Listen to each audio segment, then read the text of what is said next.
Quando eu tenho muita consciência do que o reino de Deus produziu na minha vida, eu me torno um patrocinador de maneira espontânea, porque eu sei a vida que eu levava, eu sei onde eu estava, eu sei de onde Deus me tirou, e eu quero que outras pessoas experimentem isso. Não tem outro caminho, amém, queridos? Então vamos nessa, ó, minha mente, tu está animado ou desanimado? Não sei, estou olhando para o teu rostinho. Eu conheço vocês, hein? Às vezes o olho está meio caído. Eu sei se você está triste ou não. Vamos nessa, gente. A gente tem conversado sobre isso, com base nesse trecho aqui do livro de Provérbios, né? Tenha cuidado com o que você... Pois a sua vida, olha o que eu quero te dizer. A tua vida é dirigida pelos teus pensamentos. E aí a gente tem conversado bastante sobre isso, sabe, queridos? A gente precisa entender e aprender sobre esse assunto. A trajetória da minha vida é dirigida pela minha maneira de pensar. Assim como eu penso, é assim como eu vou me comportar, é assim como eu vou agir. E a gente precisa ter muito cuidado com nossos pensamentos, e muitas vezes a gente não se dá conta disso, sim ou não? A gente tem a tendência de deixar vir na nossa mente qualquer tipo de pensamento. Bateu, muitas vezes a gente acaba aceitando. E eu não fui chamado, escute, eu não fui chamado para aceitar todo pensamento que vem na minha mente.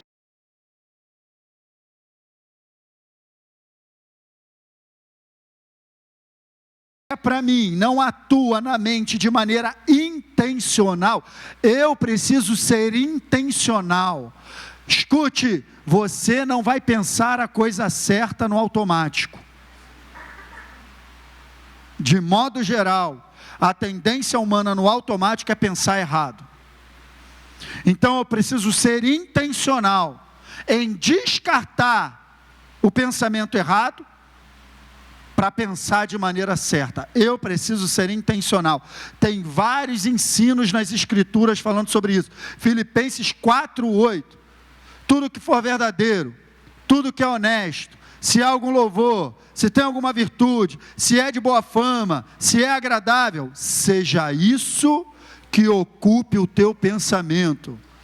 Colossenses capítulo 3, já que vocês ressuscitaram com Cristo, pensai nas coisas que são do alto e não nas que são da terra. Eu tenho que ser intencional em pensar a coisa certa. Tem que ser intencional. Eu preciso atuar de maneira intencional no campo dos pensamentos. A gente está conversando sobre... E a maneira como eu cuido dos meus pensamentos é a maneira como eu vou cuidar da minha vida, porque o meu pensamento vai determinar o meu comportamento. Então você olha para uma determinada maneira da pessoa conduzir a sua vida, se você bate um papo com ela, e você, cara, por que você faz assim? Não, porque não sei o quê. Então você, pela maneira dele abrir a boca para... Você já vai ver porque que ele está vivendo daquela maneira. Porque a minha maneira de pensar me leva a uma maneira de viver. A mente é líder. A mente é a precursora de todas as ações. Antes de uma ação se tornar uma ação na prática, ela é um pensamento. A gente não faz nada sem que antes isso passe pelo processo mental. É interessante que em Mateus capítulo 7, em Marcos capítulo 7, dos versos 21 ao 23, tem uma declaração lá de Jesus, saindo da boca de Jesus, e essa declaração deixa claro que nenhum comportamento é um comportamento sem antes ser um pensamento. Olha como é que ele coloca, Marcos 7, do 21 ao 23, anota, depois você lê em casa. Porque de dentro do coração das pessoas é que procedem os maus pensamentos. Aí ele vai agora falar um montão de coisa. Ele vai falar assim, ó. É de dentro do coração das pessoas que procedem os maus pensamentos. Imoralidade sexual, furto, homicídio, adultério, avareza, maldade, engano, libertinagem, inveja, blasfêmia, orgulho, falta de juízo. Todos estes males vêm de dentro e contaminam a pessoa. Tudo isso que eu falei, a gente tem a ideia que é um comportamento, né? Mas antes de ser um comportamento, está onde? Está na minha mente. Não tem nada que eu venha fazer que não passe pelo processo mental. Pastor, eu fiz sem pensar. Não vem com esse papo para cima de mim. Porque passou pela tua mente. O que você não se deu conta foi que passou tão rápido e você não teve a capacidade de gerenciar isso. Falei sem pensar, também ninguém fala nada sem pensar. O que a gente muitas vezes não faz é gerenciar o que deve e o que não deve ser dito. Muitas vezes por causa de um calor, de uma emoção, muitas vezes por causa de um sentimento que está governando na hora, a gente abre a boca e fala. Mas só que passou pelo pensamento, sim. Tudo passa pela mente. E o que a gente está fazendo aqui essa manhã? Aprendendo a gerenciar pensamento. Essa série é para isso. Estão começando, já estamos na 4ª ou 5ª semana, se eu não me engano, ou mais. Aí eu gosto muito de falar sobre esse assunto, porque é a chave. Ei, eu gosto de falar sobre esse assunto, porque é a chave. A tua mente é a chave da tua vida, cara. Tá? Então, presta atenção, a maneira que eu vivo é consequência da maneira que eu penso. Uma mente saudável é a chave para uma vida, e uma mente saudável é uma mente. É isso aí, a gente vai aprender um pouquinho mais sobre isso. E hoje eu quero trazer um subtema. E o subtema, né, o tema é minha mente, minha vida, e o subtema de hoje é isso aqui, ó. Destruindo fortalezas malignas. Que isso, pastor? É isso mesmo? É isso mesmo. O inferno levanta fortalezas na nossa vida que precisam ser destruídas, demolidas. E a gente vai conversar um pouquinho sobre isso. Tá bom? Você quer aprender sobre isso, sim ou não? Eu também preciso aprender. Vamos ler um texto junto comigo e aí a gente vai conversando um pouquinho, tá bom? 2 Coríntios capítulo 10, a partir do verso 3, diz assim: pois embora vivamos como? Não lutamos segundo os padrões humanos. Então olha aqui para mim. Esse versículo aqui já ensina muita coisa. Primeiro, ele está dizendo que a gente vive como homens, mas a gente não é bem homens naturais. Está dizendo que a gente até vive como homem, mas a nossa realidade é outra. Não somos homens meramente naturais, mortos espiritualmente. Uma vez que eu e você entregamos a nossa vida a Jesus, a gente se torna um homem espiritual.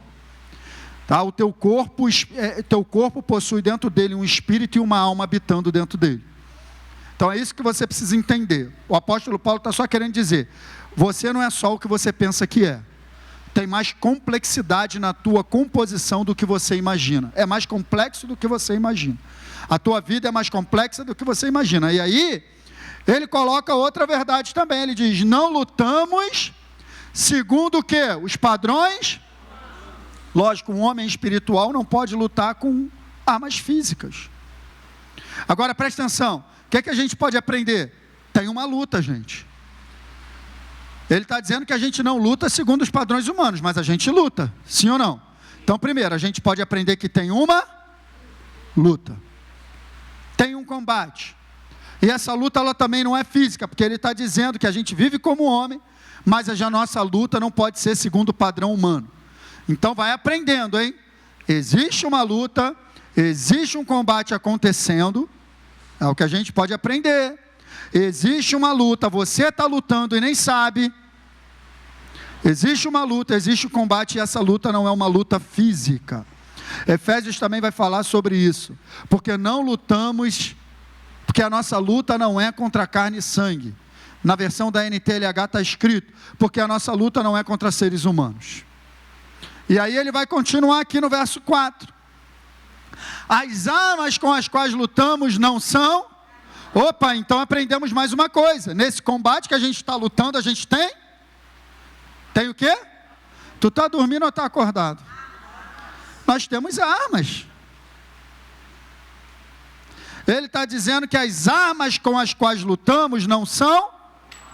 Lógico, se a luta não é humana, se a gente não luta conforme o padrão humano, as armas também não podem ser humanas. Então nós temos uma luta, estamos lutando e não estamos desarmados. É para dar um aleluia mesmo. Fala aí para o teu irmão, você não está desarmado. Tem uma arma, tem uma arma. Eu boto para falar um com o outro, isso é chato pra caramba. Quando eu estou aí embaixo eu não gosto muito não, mas aqui em cima é legal pra caramba, ver vocês falando um com o outro. Aí daqui de cima fica legal, vocês se movimentando. Aí embaixo é ruim, né? Ana, você não está desarmado, você não está desarmado. Aí embaixo, mas aqui de cima fica legal porque dá uma movimentada. Tá bom? Então as armas com as quais lutamos não são humanas. Pelo contrário, são poderosas em Deus para destruir. Olha as fortalezas aí. Então a gente aprende mais algumas coisas no verso 4. Primeiro, estamos lutando, tem um combate, esse combate não é físico, e nós temos armas nesse combate, e as nossas armas são poderosas. Em nós mesmos, poderosas em Deus. E agora ele já deu a natureza do combate, elas são poderosas para destruir. Então agora ele já está dando um vislumbre do que é esse combate. Até então do combate em si ele só tinha falado que não era humano. Agora ele está falando que esse combate, a dinâmica do combate, somos nós destruindo as fortalezas com as armas que a gente tem. Está conseguindo entender o tipo de guerra que você está lutando? Tem uma guerra acontecendo. E a dinâmica dessa guerra é você destruindo fortalezas que o inferno construiu. E para isso Deus te deu armas poderosas. Estou te levando numa construção para você entender. Agora vamos para o verso 5 que você vai entender o que são essas fortalezas. Para a gente entender que combate é esse. Olha como é que ele coloca. Destruímos. Então é a composição de uma fortaleza. Deixa eu dar um passo atrás. O apóstolo Paulo escreveu isso aqui, e na época que ele escreveu, existiam muitas cidades fortificadas. Então a visão que ele tinha de fortaleza era uma cidade protegida por um forte muro, uma forte muralha, altamente construída para isso. Né? Aqui no Rio a gente tem o Forte Copacabana, por exemplo. O Forte Copacabana foi uma fortaleza, que foi construída para defender a entrada daquela área ali, para qualquer ataque vindo do mar. Tem o Forte Copacabana, tem o Forte do Leme, lá em Niterói tem mais alguns fortes também. Você vai ver que tem lá canhões, se você for visitar o Forte Copacabana, você vai ver que tem canhões antigos lá, que eram usados para rechaçar qualquer ameaça. Então uma fortaleza é isso, gente. Uma fortaleza é algo construído que ninguém entra, ninguém sai. Tá? Então, o apóstolo Paulo agora ele vai dar, porque a fortaleza de uma cidade era construída por pedras, sim ou não? Sim ou não? Então a fortaleza tem uma composição. Agora o apóstolo Paulo vai dar a composição da fortaleza que ele está conversando com a gente. Porque ele não está conversando de uma fortaleza física ou de um muro físico, construído por pedras. Ele está falando de um outro tipo de fortaleza. Mas ele está usando essa analogia de fortaleza para ensinar. Quem está entendendo? Porque na época era muito comum eles verem as cidades fortificadas. Então ele está usando a analogia de uma fortaleza para ilustrar o combate que eu e você vivemos. Diga, quem está entendendo? E aí ele vai dizer, ó, essas fortalezas que nós estamos lutando contra, elas são compostas, a composição delas, elas são compostas por argumentos, toda pretensão, que se levanta contra o conhecimento de Deus. Agora já está falando contra quem? E levamos cativo todo para torná-lo obediente a Cristo. Então tudo isso aqui que está falando tem a ver com coisas que acontecem na nossa mente. Argumento, isso se levanta na mente. Pretensão contra o conhecimento de Deus, ou seja, contra aquilo que você sabe a respeito de Deus. Situações se levantam contra aquilo que você sabe a respeito de Deus. Foi o que aconteceu com Eva. Eva sabia que não podia comer da árvore, mas se levantou uma pretensão, um argumento contra aquilo que ela sabia, contra o conhecimento que ela tinha de Deus. O argumento de Satanás foi contrariar aquilo. Quando a gente fala de contrariar. Então toda mentira do inferno se levanta para contrariar uma verdade. Toda mentira que Satanás utiliza no combate, nesse combate ele utiliza para contrariar a verdade que você já conhece. Quem está entendendo isso? E aí ele fala de pensamento. Então tudo está no campo da mente. Agora eu coloquei o verso 5 também, o mesmo verso, só que eu coloquei na versão amplificada. A versão amplificada é uma versão que ela pega algumas palavras ali no grego, no original, e ela bota mais algumas palavras do lado para ampliar o entendimento. Por isso que o nome é amplificada. Então vamos ver o verso 5 na versão amplificada. Destruindo, olha aí, conselhos. Aí ele botou mais algumas palavras ali, ó. Argumentos, teorias e raciocínios. Onde acontece tudo isso, gente? Então percebe onde a fortaleza está? E toda altivez que se levanta contra o verdadeiro conhecimento de Deus. E o verdadeiro conhecimento de Deus só pode vir pela sua palavra, não pelas suas e nem as minhas experiências.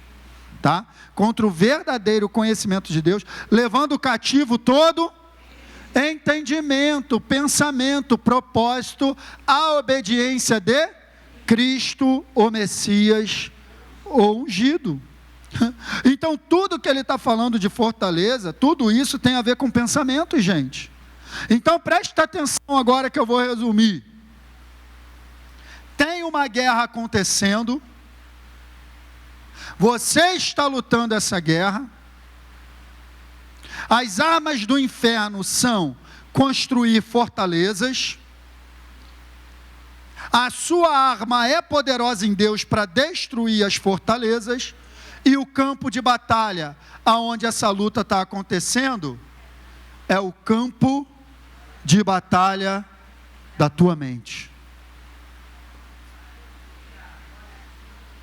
Existe uma guerra acontecendo na tua maneira de pensar exatamente agora.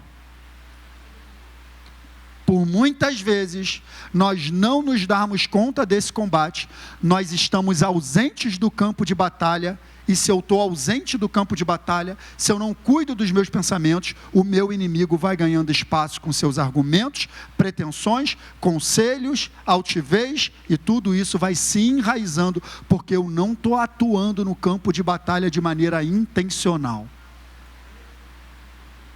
E muitas vezes, por causa da nossa ausência nesse campo de batalha, ao longo de anos, o inimigo já construiu muitas fortalezas.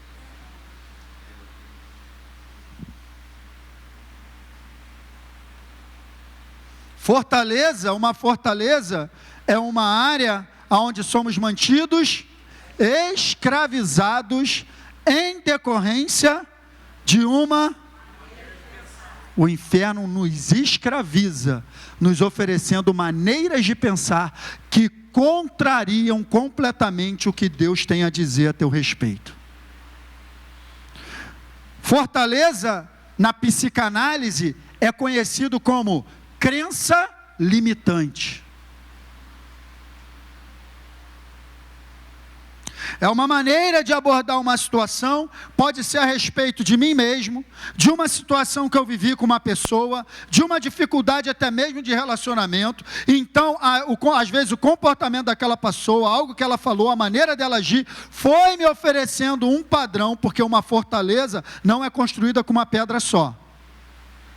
Uma fortaleza é construída com várias pedras associadas. Então eu penso a respeito daquela pessoa isso hoje, eu penso a respeito daquela pessoa amanhã, ou a respeito de mim mesmo, eu penso a respeito de mim mesmo hoje, a respeito do meu marido, a respeito da minha mulher, e isso vai sendo construído, esses pensamentos vão se unindo, e aí aquilo que eu penso é atraído mesmo, aí a pessoa vai e se comporta daquele jeito de novo, porque é isso que eu estou vendo nela, e é isso que eu vou ver no comportamento dela. Às vezes ela nem se comportou, mas como eu já estou pensando, então é isso que eu vou ver no comportamento dela, ou é isso que eu vou ver no meu próprio comportamento, ou na própria situação que se apresenta. Aí junta hoje, junta amanhã, junta depois. Enquanto eu alimento esse pensamento, ele vai criando raízes a ponto de se levantar uma fortaleza intransponível, uma crença. É assim que eu acredito que aquela pessoa é assim que eu acredito que eu sou, é assim que eu acredito que é a situação que eu estou enfrentando, e por mais que seja mentira, se eu acredito, se torna uma verdade.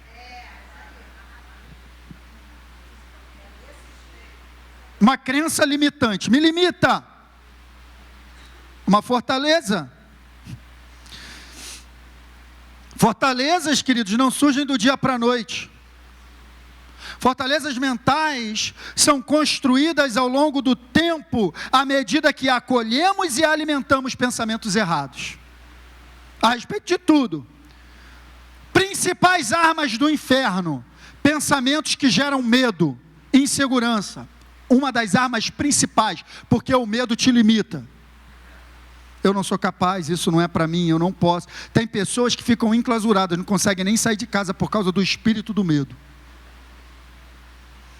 Porque se criou uma crença limitante, acredita que é daquela maneira, e ela não consegue acreditar de outra maneira, e aquilo limita, trava. Imagina uma pessoa. Eu já atendi pessoas, eu já ajudei pessoas, cara maior do que eu, com medo de sair na vida. Falei, cara, do seu tamanho é as pessoas que têm que ter medo de você. O inferno aprisiona por uma maneira diferente. Esses pensamentos, cara, pensamento de medo. Outro pensamento, pensamentos de raiva. Segunda principal arma dele: lançar pensamento para você ficar com raiva de alguém, de alguma situação. Principal é o chamado dardo inflamado. O que é um dardo inflamado? Dardo é uma flecha. No combate medieval era usado arco e flecha no combate. Mas quando o dardo ele era inflamado, ele tinha o objetivo não só de perfurar, mas de incendiar. Um dardo inflamado é isso, é um pensamento que vem e te incendeia por dentro. Você fica revoltado. A bandeira da justiça própria levanta logo. Não poderia ter feito isso comigo. Dardo inflamado. Dardo incendiado penetrando em você. Qual o objetivo disso, pastor? Te levar a agir com base nisso. Esses pensamentos vão sendo fortalecidos, vão criando raízes a ponto de se tornarem uma crença. Através das experiências que eu vivi, do meu ambiente de trabalho, da família que eu fui criado, da escola que eu frequentei, tudo isso vão criando nossa mentalidade. Então escute, nosso potencial em Deus é fantástico. Como novas criaturas em Cristo, se você entregou sua vida a Jesus, cara, eu só quero te dizer, o Todo-Poderoso habita dentro de você. Preciso falar mais alguma coisa? Então o teu potencial, você em Cristo, como César falou aqui, 2 Coríntios 2,14, graças a Deus, porque em Cristo sempre nos conduz vitoriosamente. Então não é o teu potencial, porque escute o que eu vou te falar, toda autoestima baseada em desempenho pessoal é orgulho. A autoestima sua e minha tem que ter baseada no que Deus diz a nosso respeito. Essa é a autoestima boa. Eu sou uma nova criatura em Cristo. Eu posso falar isso porque a Bíblia diz. Eu sou filho amado do Deus Altíssimo. Eu posso falar isso. Eu fui liberto. Eu posso falar isso. Eu tenho autoridade sobre isso. Não é orgulho, porque está baseado em tudo aquilo que Deus diz a meu respeito. Agora, eu sou bom de jogar bola, eu prego bem. Autoestima baseada em desempenho pessoal é orgulho. Tem que tomar cuidado com isso. Então, nosso potencial é fantástico. E o diabo sabe disso.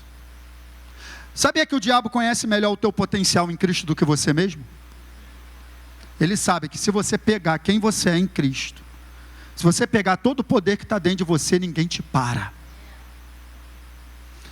Então o que ele faz para poder te limitar nesse potencial? O que ele faz? Ele faz isso aqui, ó. Satanás lança mentiras em nossa mente, na expectativa de que nós aceitemos e passemos a agir em conformidade com elas. Então ele lança mentiras. Isso não é para você. Você não é capaz. Você não pode. Essa situação é muito difícil de resolver. Não é difícil porque o Espírito Santo habita em você, ele te capacita em tudo. Aí a pergunta que vem: existe alguma coisa difícil para o Senhor? Aí o Senhor habita em você, então existe alguma coisa difícil para você? Não, mas Satanás quer que você acredite que é muito difícil, que é intransponível. E aí, se você acredita nisso, o teu comportamento vai começar a ser com base nisso. É uma mentira, mas você está acreditando, vai se tornar uma verdade. Eu vejo demônios sendo quebrados essa manhã. Você não vai ouvir grito de demônio, mas os demônios estão sendo quebrados. envergonhados, porque o jogo dele está sendo exposto.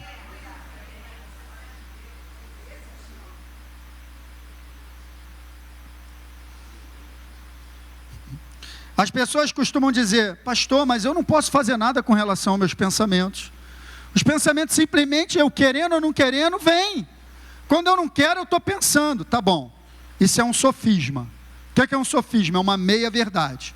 É até verdade que os pensamentos vêm sem ser convidados. Isso aí é verdade, mas não é verdade completa. Os pensamentos vêm sem ser convidados, mas não é verdade que você não pode fazer nada a respeito disso.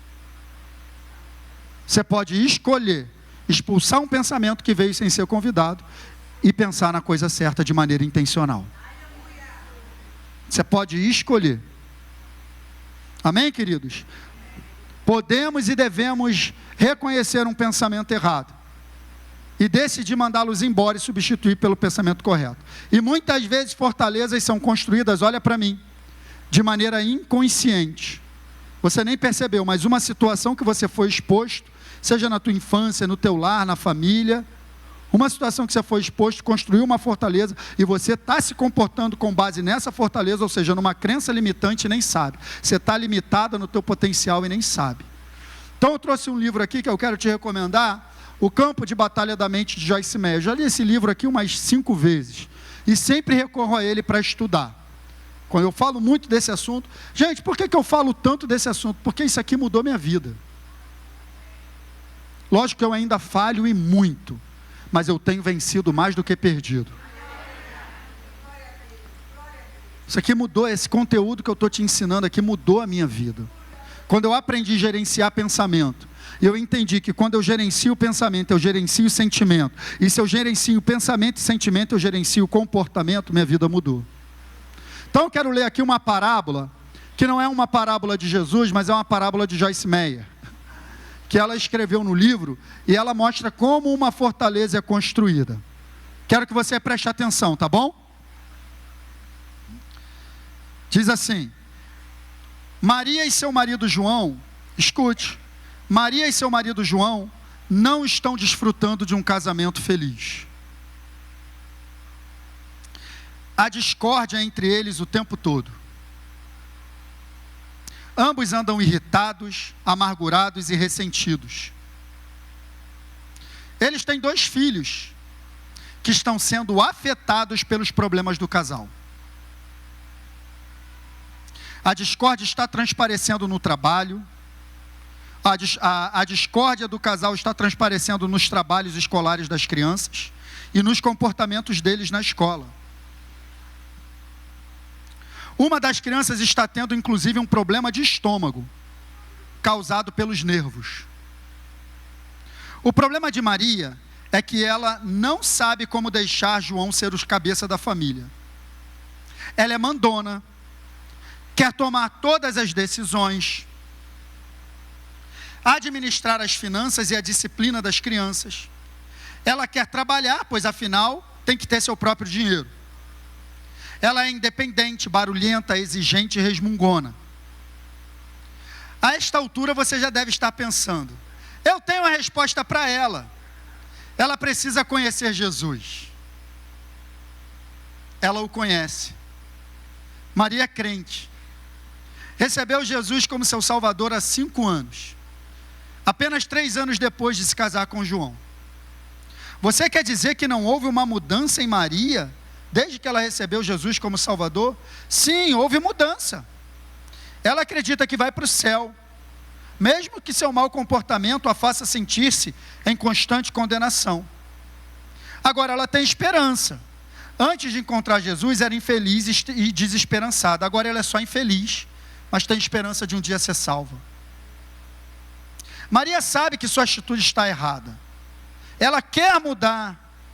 Ela tem sido aconselhada por 2 pessoas e pede em quase cada frase das suas orações vitória sobre a ira, a rebeldia, a falta de perdão, o ressentimento e a amargura. Por que ela não tem visto mais progresso? Maria tem fortalezas em sua mente. Ela tem estado lá por anos. Ela nem mesmo entende como elas foram parar lá. Ela sabe que não deveria ser rebelde, mandona, resmungona, mas não sabe o que fazer para mudar isso. Parece que simplesmente reage diante de certas situações de forma inconveniente, porque não consegue controlar suas ações. Maria não pode controlar suas ações porque não controla seus pensamentos. Ela não controla seus pensamentos porque eles são fortalezas que o diabo colocou bem cedo na sua mente. Satanás começou a desenvolver seus planos bem elaborados na vida de Maria desde pequena, numa idade bem tenra. Seus problemas começaram há muito tempo na infância. Na infância, Maria tinha um pai extremamente dominador, que se ela fizesse um movimento, um pai extremamente dominador, que frequentemente a espancava, apenas porque estava de mau humor. Se ela fizesse um movimento errado, ele descarregava sua ira nela. Por anos ela sofreu sem nenhum auxílio, enquanto seu pai a maltratava, bem como sua mãe. Ele era desrespeitoso de todas as maneiras, para com sua esposa e sua filha. O irmão de Maria, entretanto, era preferido, parecia ser favorecido apenas porque era menino. Aos 16 anos, Maria tinha por muitos anos sofrido lavagem cerebral de Satanás, que lhe tinha contado mentiras mais ou menos assim: os homens realmente pensam que são alguma coisa. Eles são todos iguais. Você não pode confiar nos homens. Eles a machucarão, tirarão vantagem de você. Se você é um homem, está tudo bem. Pode fazer qualquer coisa que quiser. Pode dar ordem às pessoas à sua volta, ser mandão, tratar as pessoas da maneira que lhe agrada. E ninguém pode fazer qualquer coisa a respeito. Consequentemente, a mente de Maria estava resolvida: quando eu for embora daqui, ninguém jamais me dará ordens outra vez. Satanás já estava promovendo a guerra no campo de batalha de sua mente. Repita esse pensamento: ninguém vai mais me dar ordem na vida, por vários anos na sua vida, e veja o que acontece. Será que Maria está pronta para ser uma esposa dócil e amorosa, submissa ao seu esposo? O lado de João. Está com paciência aí para me ouvir, não? O outro lado da história envolve João. Ele também tem problemas que contribuem para a situação com que ele e Maria se deparam no casamento dele, no lar e na família. João deveria estar tomando seu lugar como chefe da família. Deus quer que ele seja o pastor de seu lar. João também é nascido de novo e conhece a ordem correta para a vida familiar. Ele sabe que não deveria permitir que a esposa administrasse a casa, as finanças, a vida das crianças e a vida dele mesmo. Ele sabe tudo isso, mas não faz nada a respeito, a não ser sentir-se derrotado e assistir televisão e os esportes o dia inteiro. João está se escondendo da responsabilidade porque ele odeia o confronto. Ele prefere tomar uma atitude passiva pensando: bem, quem sabe se eu deixar a situação como está, ela se conserta sozinha. Ou ele se desculpa por fazer alguma coisa ao dizer: vou orar sobre isso. Claro que a oração é uma coisa boa, mas não se for apenas uma maneira de fugir da responsabilidade. Vou esclarecer o que quero dizer quando digo que João deveria assumir a posição que lhe foi dada por Deus no seu lar. Não quero dizer que ele deveria ser como o senhor machão, discursando e gritando sobre a autoridade. Efésios 5:25 ensina que um homem deveria amar sua esposa como Cristo amou a igreja. João precisa assumir sua responsabilidade, pois com responsabilidade vem a autoridade. Ele deveria ser firme com a sua esposa, amoroso, mas firme. Deveria assegurar a Maria que, embora ela tenha sido ferida quando criança, à medida que se entregar a Deus tendo fé nele, ela irá acreditar que nem todos os homens são como seu pai era. João deveria estar fazendo muitas coisas, mas como Maria, ele também tem fortalezas em sua mente. Há também uma batalha se travando na mente de João. Ele também foi abusado na infância. Sua mãe era muito dominadora. E sempre dizia, quando ele errava: João, você é um desastre. Você nunca será nada. E quando ele acertava, a frase era: você não faz mais do que a sua obrigação. João tentou muito agradar a sua mãe, porque é o desejo de toda criança. Mas quanto mais ele tentava, mais erros cometia. Ele era desastrado, então sua mãe dizia todo o tempo quanto ele era rejeitado. Claro, ele derrubava as coisas porque estava tentando de tal forma agradar a mãe que isso deixava nervoso. E assim ele se frustrava em seu propósito. Ele também experimentou algum tipo de rejeição por parte das crianças que desejava ser amigo. Esse tipo de coisa acontece conosco em alguma altura da nossa vida. Todos nós algum dia fomos rejeitados em algum grupo. Mas isso arrasava João porque ele já se sentia rejeitado por sua mãe. E ainda havia uma garota que ele realmente gostou na escola, que o trocou por outro garoto. No momento em que todas essas coisas estavam registradas na vida de João, e o diabo trabalhava nele, construindo fortalezas em sua mente por anos e anos, João simplesmente não teve coragem para ser outra coisa senão alguém quieto, tímido e introvertido. João é uma pessoa apagada, que simplesmente prefere não atrair atenções. Por anos ele tem pensamentos em relação a si próprio, mais ou menos assim: não faz sentido dizer a ninguém o que você pensa, ninguém vai ouvir mesmo. Se você quer que as pessoas aceitem, precisa apenas concordar com o que elas queiram. As poucas vezes que ele tentou dar opinião sobre um assunto, pareceu-lhe que sempre acabava perdendo, então finalmente decidiu que o confronto não valia a pena. Eu vou perder de qualquer forma no final, ele raciocinava. Então por que começar qualquer coisa? Duas pessoas expostas ao longo de sua vida a duas realidades bem diferentes, se casam e vão morar numa casa. Fortalezas construídas na vida de um homem e de uma mulher desde pequeno. Como lidar com isso, gente? Qual é a resposta para isso? Mentalidade na vida de João que foi construída ao longo de anos. Se criou uma mentalidade e ele se comporta dessa maneira. Mentalidade que foi construída na vida de Maria por Satanás, ao longo de anos, porque Satanás ele não tem pressa. Ele mexe na criança agora para acabar com o adulto amanhã. Ele tem paciência. Então todos nós somos resultados de situações que nós passamos. A solução para o casal é os dois se renderem à mentalidade de Deus. E aquilo que Deus tem a dizer a respeito de cada um deles e da relação. Só assim esse casamento vai ter salvação. Quem está entendendo isso, gente? Isso é muito sério. O objetivo do inimigo sempre é, através de fortalezas, desmanchar a imagem de Deus sobre você, sobre sua família e sobre tudo que te envolve.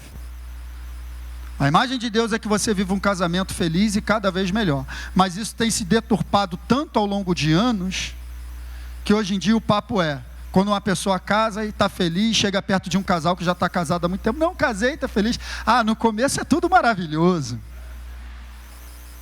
Quem falou que tem que ser bom só no começo? Não é o plano de Deus. Isso é uma fortaleza que Satanás já criou, inclusive na mente de toda a sociedade. Fortalezas que a gente muitas vezes nem identifica, gente. Ele vai destoando. Então as pessoas passam a conhecer e tirar conclusões e a visão da vida a respeito das suas experiências negativas.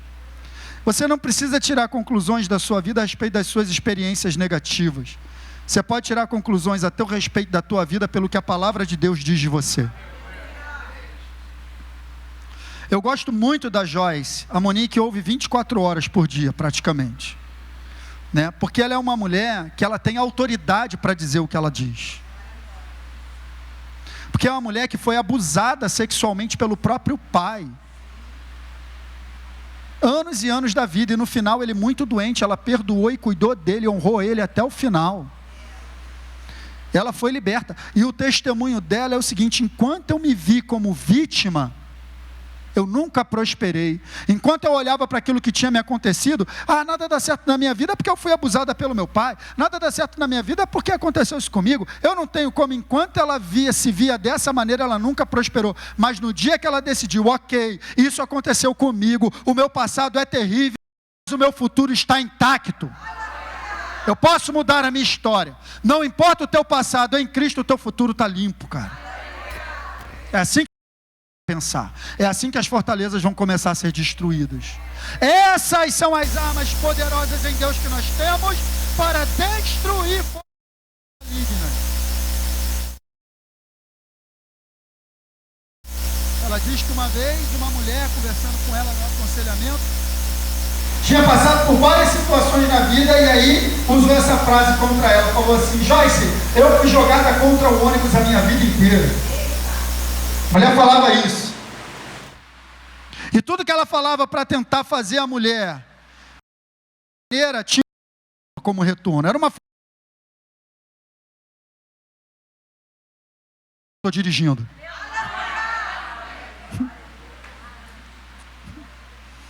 Você não precisa ser refém daquilo que te aconteceu. Você não é um pobre coitado. Você é um filho de Deus, nascido de novo. O Espírito Santo habita em você. Você tem muito potencial para mudar a tua história. Cuidado com as mentiras do diabo que vão sendo construídas na tua mente ao longo de anos. Porque se eu não tenho a imagem correta de Deus, eu não vou ter a imagem correta de mim mesmo, de família, de nada. Porque Deus é o padrão, feitos à imagem e semelhança, lembram? Então se eu não tenho a imagem correta de Deus, eu sou feito à imagem e semelhança dele, eu não tenho a imagem correta de mim mesmo. Não permita que o inferno te prenda por fortalezas que estão sendo construídas, porque um pensamento está sendo lançado constantemente, você já decidiu acreditar que é assim, isso se tornou uma crença limitante. A Bíblia diz que nós temos, eu não sei se eu vou conseguir acabar hoje, tem muita coisa que ainda até conversei com o pastor Ronald ali no gabinete. Ronaldão, não sei se eu vou conseguir terminar hoje, mas tem uma notícia boa, domingo que vem a gente está aí de novo, para terminar, mas eu vou andar mais um pouquinho, tá? Onde parar, parou, tá bom? Quem está com fome aí? Quem que está querendo comer arroz de costela logo? Quem me dá mais 5 minutos? 5 minutos. Quem me dá? Quem me dá? 5, 10, 15, 20, 25, 30, 40. A Bíblia diz, e nós lemos que nós temos uma arma contra essas fortalezas. Você tem uma arma na tua mão. Faz assim. Tem uma arma aí. Vamos pensar um pouquinho sobre essa arma, que eu não quero só abrir a boca para dizer que a arma é a palavra. Você já sabe disso, mas eu quero te dizer por que a palavra, para você entender a importância dessa palavra na tua vida. Nós lemos em 2 Coríntios 10:5 que tudo isso se levanta contra o... Alguém tem que estar acompanhando. Se levanta contra o conhecimento de Deus. Então, o conhecimento de Deus é adquirido mediante o quê? Então vamos raciocinar junto com a palavra. Se levanta contra o conhecimento de Deus, se levanta contra a palavra de Deus. Ou seja, se tem algo se levantando contra o conhecimento de Deus, a minha arma para combater contra a palavra de Deus, a minha arma é a própria. Por isso que ela é considerada como espada. A espada é arma de ataque e de defesa. No combate medieval, os samurais usavam espada para atacar e também para se defender. A palavra de Deus tem esse viés, gente. Então é muito legal, porque nossa arma para levar tudo isso cativo é a palavra. Efésios 6, o apóstolo Paulo, ele escreve também um pouquinho sobre esse combate. 2 Coríntios 10, que a gente leu, do 3 ao 5, é Paulo que escreve, e Efésios 6 é o mesmo Paulo, falando do mesmo combate. E aí no verso 10, ele vai falar no verso 10 de Efésios 6, ele vai falar a mesma coisa que ele falou em 2 Coríntios 10, 3. Falou, embora vivamos como homens, não lutamos segundo os padrões humanos. Lembra? Em Efésios 6, 10 ele diz, porque a nossa luta não é contra carne e sangue. Então é a mesma coisa que ele está falando.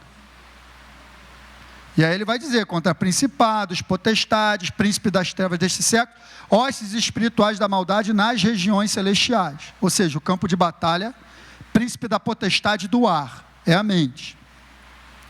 No verso 12 ele fala que a nossa luta não é contra carne e sangue. Na verdade, no verso 10 ele começa a falar sobre a necessidade de nós vestirmos a armadura de Deus. E aí no verso 12 ele diz que a nossa luta não é contra carne e sangue. E aí depois disso, ele começa a falar de várias peças da armadura.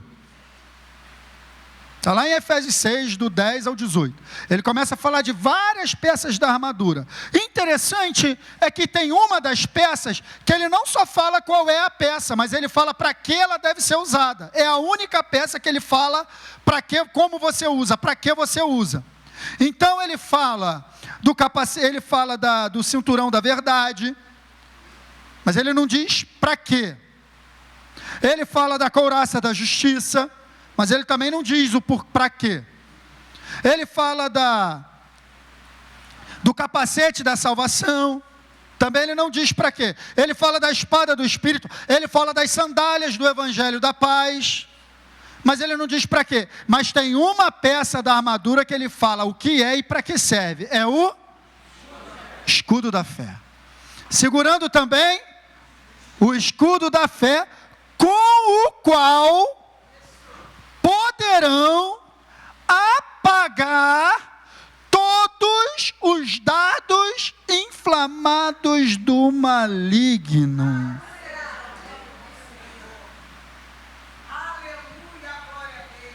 Todos os dardos inflamados. E a gente já conversou aqui o que são dardos inflamados, sim ou não? Pensamentos.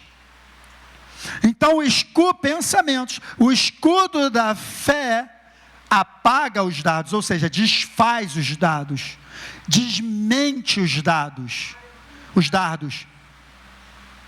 Ou seja, contra as mentiras do diabo eu tenho o escudo da fé.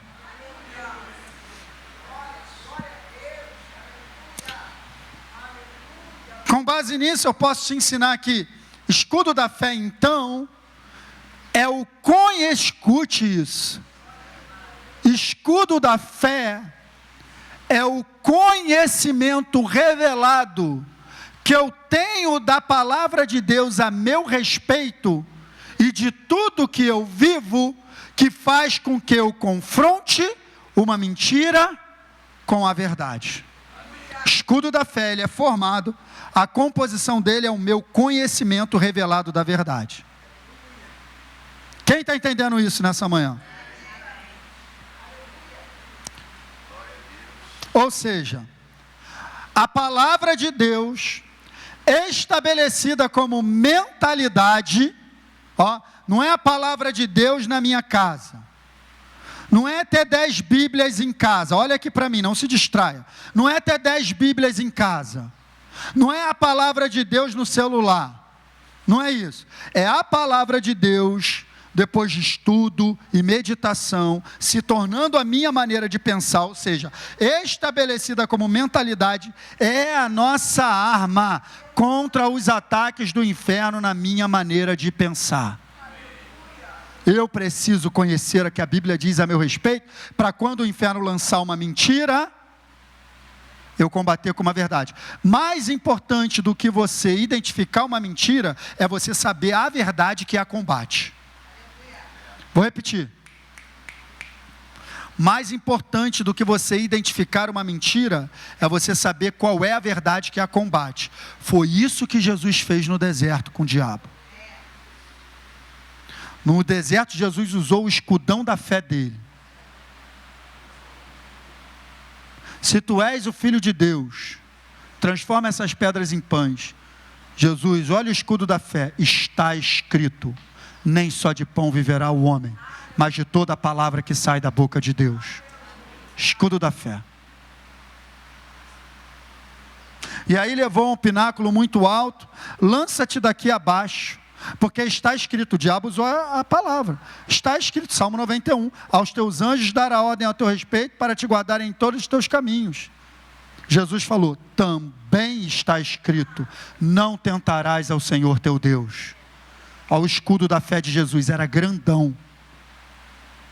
Depois levou ele a outro lugar, mostrou os reinos do mundo e disse, tudo isso eu vou te dar, se você prostrado me adorar. Escudão da fé. Está escrito, somente ao Senhor teu Deus adorarás, e só a Ele servirás. Então Satanás se ausentou dele, por algum tempo, porque ele não desiste. Se ele se apresentou com mentiras para Jesus, tu acha que ele não se apresenta para você todo dia? Agora minha pergunta, Jesus tinha um escudo da fé, você tem?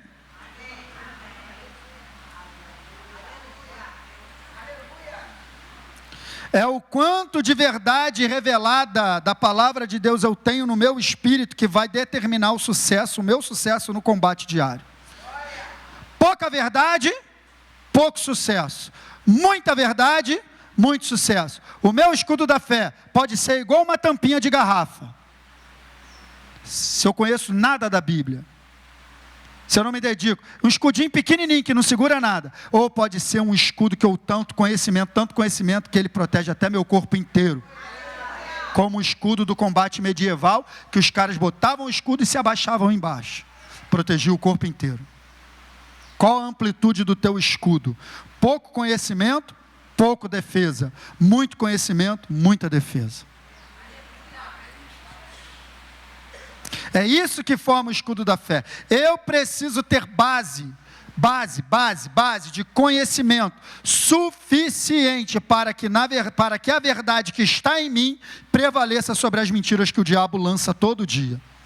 E trazer um pensamento cativo, como nós lemos em 2 Coríntios 10:5, é exatamente isso. É ter conhecimento suficiente para confrontar as mentiras do diabo com a verdade da palavra. E é assim que ele faz, ele lança situações, passando por um momento de escassez, a Bíblia diz que você é próspero, e aí?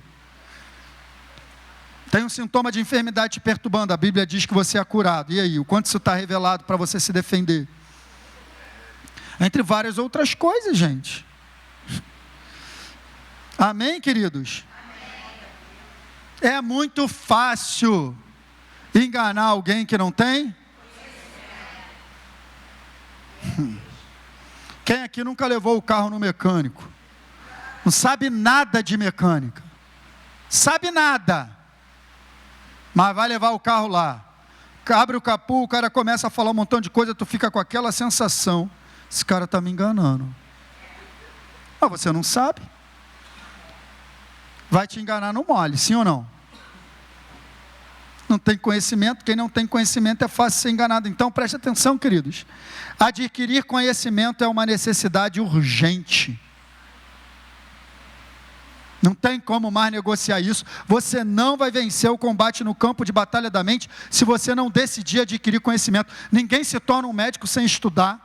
Ninguém se torna um dentista sem estudar. Ninguém se torna um professor sem se preparar. E por que eu acho que eu vou me tornar um cristão poderoso sem estudar? Adquirir conhecimento, ir a essa palavra, a verdade, a palavra de Deus não é para ser lida rapidamente no dia a dia, não é para passar o olho, isso aqui é para você mergulhar e extrair daqui as revelações que vão te sustentar no teu dia a dia.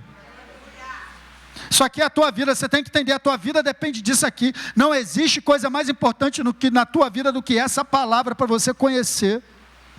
Muitos cristãos têm vivido uma vida de derrota e fracasso por ausência de conhecimento, é o que está escrito.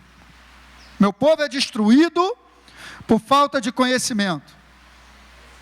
Enquanto eu não tenho conhecimento, eu vivo numa fortaleza preso, enclausurado. Por isso que está escrito, conhecereis a verdade. Então é o conhecimento da verdade que me tira, que me liberta das fortalezas do diabo. Por exemplo, eu dou sempre esse exemplo. Pastor, pensamento muitas vezes de muitos cristãos. Pastor, não dá para resistir ao pecado. É difícil demais. Muitas vezes ele me atrai e tal. Eu também já pensei muito assim. Usava até texto bíblico. Porque a carne é fraca. Sim ou não, gente? Isso é uma fortaleza. Abre a tua Bíblia aí em Romanos capítulo 6. Que eu vou te dar a arma para combater essa fortaleza. Toda vez que o inferno quiser te dizer que é impossível resistir ao pecado, você vai lembrar disso que você vai aprender agora. Efésios capítulo 6, verso 2 diz assim, de modo... Romanos, Efésios não. Era só para ver se tu estava dormindo.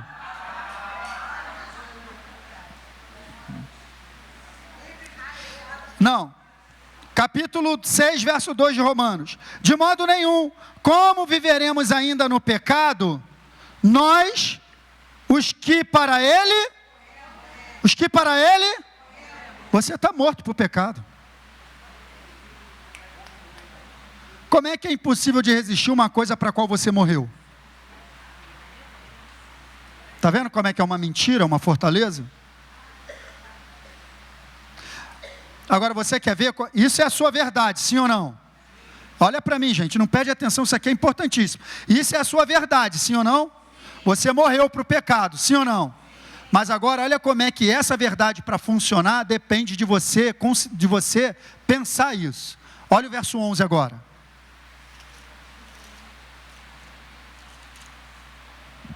Assim também, vós considerai-vos mortos para o pecado, mas vivos para Deus em...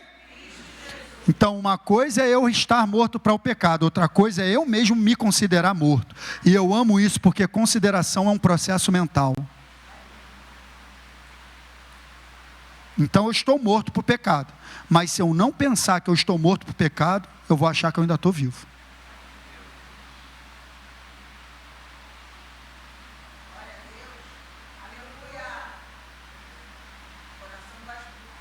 O dia que eu entendi isso, cara, eu fui liberto. Completamente, porque conhecereis a verdade, isso aqui é uma revelação. Isso aqui você não pega na leitura simples, passando o olho, você não vai pegar. Isso aqui é uma revelação. O dia que essa revelação entrou em mim, eu fui liberto da fortaleza de que o pecado podia me vencer. Fui liberto. Estou dizendo que eu não erro, que eu não cometo erros, todos nós falhamos, mas eu não sou escravo do pecado. E nem você é mais. Amém, queridos? Só estou te mostrando algo. Agora, se eu não dedico tempo suficiente para conhecer essa palavra, ter comunhão com o Espírito Santo, que é quem revela essa palavra, como é que eu vou ter um escudo da fé para me defender, gente? Amém, queridos? O conhecimento da palavra vai me fazer enxergar as áreas que o diabo ainda me mantém preso por uma maneira errada de pensar. Eu preciso dar muita atenção e paixão a essa palavra, para que ela se revele. Não é só passar o olho, é ter paixão, é ir a ela com vontade, como você vai num prato de feijoada, aleluia. A essa hora. Vai para essa palavra como tu vai para uma pizza, como tu vai para um prato de feijoada, está todo mundo ali, tu está esperando, tu não aguenta nem esperar, tu está doido para meter a mão na cumbuca. Começa a tratar a Bíblia igual você trata muitas vezes a comida, que você vai ver a tua vida cristã ser poderosa.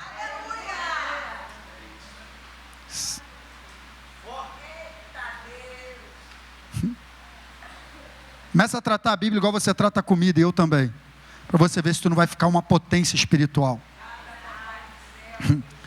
É o que está dizendo aqui Hebreus 2:1. Por esta razão, importa que nos apeguemos com mais firmeza às verdades ouvidas, para que delas jamais nos desviemos. Mais firmeza no grego é a palavra perissoteros. Ele dá a ideia, é um advérbio de conjunção, de comparação. Ele está dizendo que para o tempo que nós estamos vivendo, vai ser necessário se apegar mais, ter mais, abundantemente mais da palavra no nosso interior. É necessário que você se apegue mais à palavra. É necessário que você conheça mais a palavra. É necessário que a palavra te encha cada vez mais, em detrimento a tudo que você viveu até hoje com a palavra. É necessário mais, tem que ter mais. É o que está escrito também aqui em Colossenses 3,16, parte A. Habite ricamente em vocês o quê? A palavra de Cristo.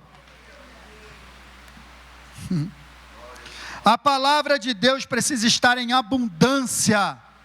Eu estou te ensinando, presta atenção, como destruir fortalezas malignas. Lembra do tema? A palavra de Deus tem que estar em abundância no teu interior. Tem que estar jorrando a ponto de uma mentira bater, já subir uma verdade. Uma mentira bateu, sobe uma verdade. Vem do Espírito. A mentira vem de fora para dentro, a verdade vem de dentro para fora. Expulsando, mas isso tem que estar muito vivo. Tem que estar muito vivo. Então preste atenção que eu estou terminando. Pode vir um grupo de louvor. À medida que conhecemos a palavra de Deus, vamos tendo acesso. É isso que você tem que entender. Palavra de Deus não é um livro religioso que o pastor está te obrigando a ler. A palavra de Deus é o pensamento de Deus que te leva ao sucesso na vida. Então, quem quer ter um plano de sucesso na vida? Quem quer ter um plano de sucesso? Está aqui o teu plano de sucesso. É só ler e conhecer, que você vai ter sucesso. A Bíblia é a palavra de Deus, não é um livro religioso. É a palavra de Deus. Então, o processo de renovação da mente nada mais é do que a substituição de antigos padrões de pensamentos pelo pensamento de Deus, que eu conheço através da palavra. A mente de Cristo está revelada nas páginas das Escrituras. A mente de Cristo, a qual a Gabi aqui no início falou, eu tenho a mente de Cristo, isso mesmo, você tem. E essa mente de Cristo que você tem está revelada nas Escrituras.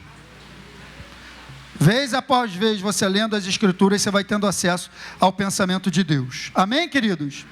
O pensamento de Deus, estabelecido como mentalidade, vai me levar aos resultados que Deus tem para a minha vida, porque o que eu vejo é isso, muita gente quer mudar seus resultados, mas a sua vida está do jeito que está por causa de comportamentos que você teve. Então muita gente entra na igreja querendo que Deus mude a sua vida, querendo que Deus resolva os seus problemas. Não venha para a igreja para Deus resolver seus problemas. Deus não está interessado em resolver seus problemas, Deus está interessado em transformar a tua vida. E aí você sendo transformado, você vai se comportar de uma outra maneira e os problemas vão minimizar. A dinâmica é essa. Por isso que tem um montão de gente frustrado, sai da igreja falando que a igreja não tem poder, o pastor não tem poder, porque eu fiquei lá tanto tempo e meus problemas não foram resolvidos. Tá bom, e você foi transformado? E você se entregou à transformação? E você mudou a maneira de pensar? Não, né? Então não vai ser resolvido o problema mesmo, querido.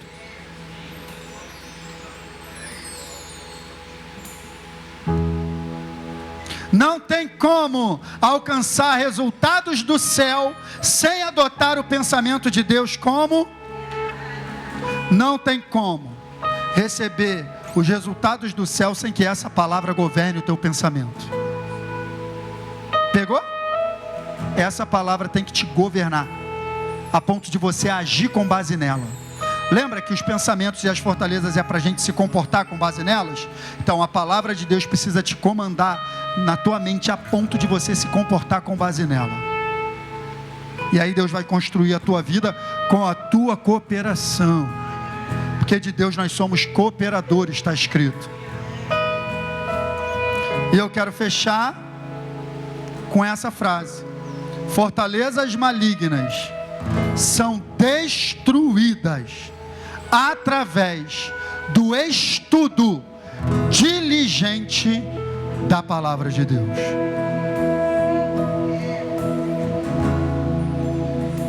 Repita comigo: a renovação da mente é um processo. É isso aí, gente. Processo tem início, meio e fim. Começou quando você entregou tua vida a Jesus. O meio está sendo agora. E o final é só quando Jesus voltar. Ou quando você for para casa com Ele. Renovação da mente é todo dia. É todo dia. Sabe por quê, gente? Imagina anos você pensando errado. Cara, obrigado, Espírito Santo. Imagina anos você pensando errado. Vivendo do teu jeito, pensando do teu jeito. Imagina, anos. Eu sei lá quantos anos de vida você tem, eu não sei. Anos. Aí você vem para Jesus.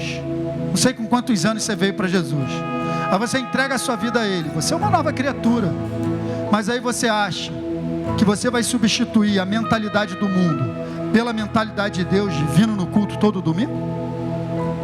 Ouvindo 40 minutos de mensagem? Depois de anos pensando errado? Você acha que isso vai ser suficiente? Você tem que se entregar a essa palavra totalmente. Fazer dela o teu pão, o teu alimento diário. Abundantemente, gente. Acorda, já leu um devocional. Já ouve o devocional que a gente coloca lá. Lê um capítulo, medita um pouco.